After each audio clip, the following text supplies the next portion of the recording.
Jadi keadaan Laut Cina Selatan menggarisbawahi bahwa kita perlu kekuatan pertahanan yang kuat.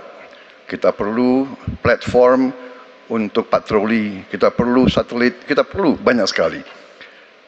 Dan untuk itu pertahanan harus kita bangun.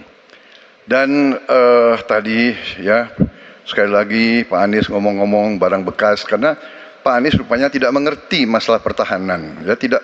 Saya bersedia Pak Anies mengundang Pak Anies di tempat yang Pak Anies suka, kita diskusi. Saya akan bawa data. Saya akan bawa data yang sebenar-benarnya. Ya, jadi barang-barang bekas itu menurut saya menyesatkan rakyat. Itu Pak tidak pantas seorang profesor ngomong-ngomong begitu. Ya, karena dalam pertahanan hampir 50% alat-alat dimanapun adalah bekas, tapi usianya masih muda. Baik, jadi habis Pak Prabowo. Ya, terima kasih.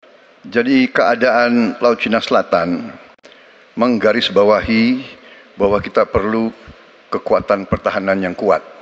Kita perlu platform untuk patroli, kita perlu satelit, kita perlu banyak sekali.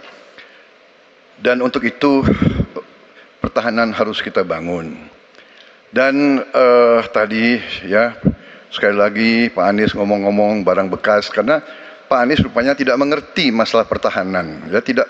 Saya bersedia Pak Anies mengundang Pak Anies di tempat yang Pak Anies suka, kita diskusi. Saya akan bawa data. Saya akan bawa data yang sebenar-benarnya. Ya, jadi barang-barang bekas itu menurut saya menyesatkan rakyat. Itu Pak tidak pantas seorang profesor ngomong-ngomong begitu. Ya, karena dalam pertahanan hampir 50% alat-alat dimanapun adalah bekas, tapi usianya masih muda. Baik, jadi habis Pak Prabowo. Ya, terima kasih.